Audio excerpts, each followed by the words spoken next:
This video is a little opportunity to show you how I'm going to take t-shirt yarn and make an ear loop for the kid's mask.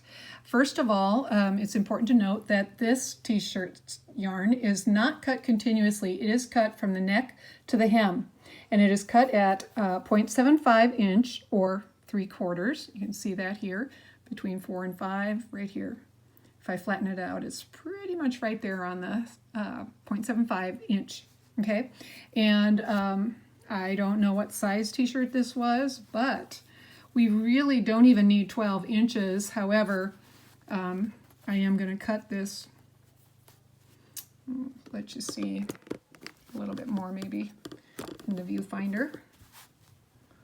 Oh, I love this hands-free gadget, but it does do a little bit of bouncing, doesn't it? See if I can get it to stop. Okay, so on the ruler, I'm cutting it right down here at the end, which makes it a little more than 12 inches, about 12 1/4 inch. Okay, then I'm going to give it a pull. It's strong enough to take it. I can really pull this tight. And I actually don't mind that flare on the end, but if you don't like that flare on the end, then do like Miss Deborah said and don't cut it until you, I just pulled it so hard I broke it. But, so don't pull it that hard, it's not necessary. All right, but we could have stretched it and then cut it, and then you would have, you know, a nice end. Of course, this is plenty long, so you'll see we will have an opportunity to cut it off. I need to have a flat end. I'm using a really big eye. Let's see if I can measure the eye on that thing. It's a full inch. So that makes it a really great candidate for lacing even the bigger ties on the other face masks. But you see, this goes pretty quick. Just loop it in there, and that's it. That's all there's to it.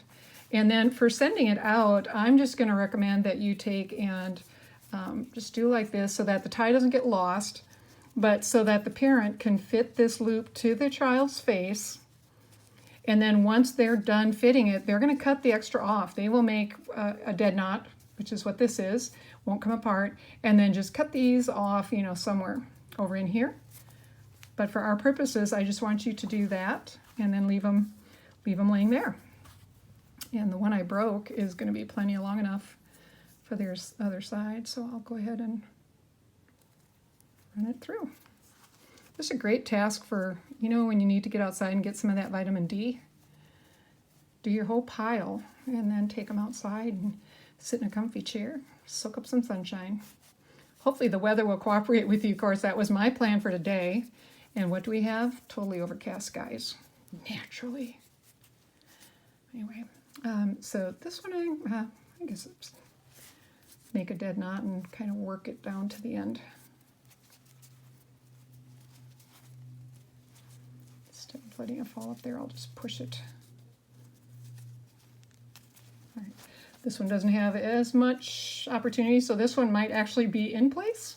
That's where it's going to stay, and then they can adjust it to fit the child's face over on the other side. All right, and then I'm going to trim off a couple strings. There you have it. One child's mask ready to go. Easy peasy, right? Thanks for joining the fun.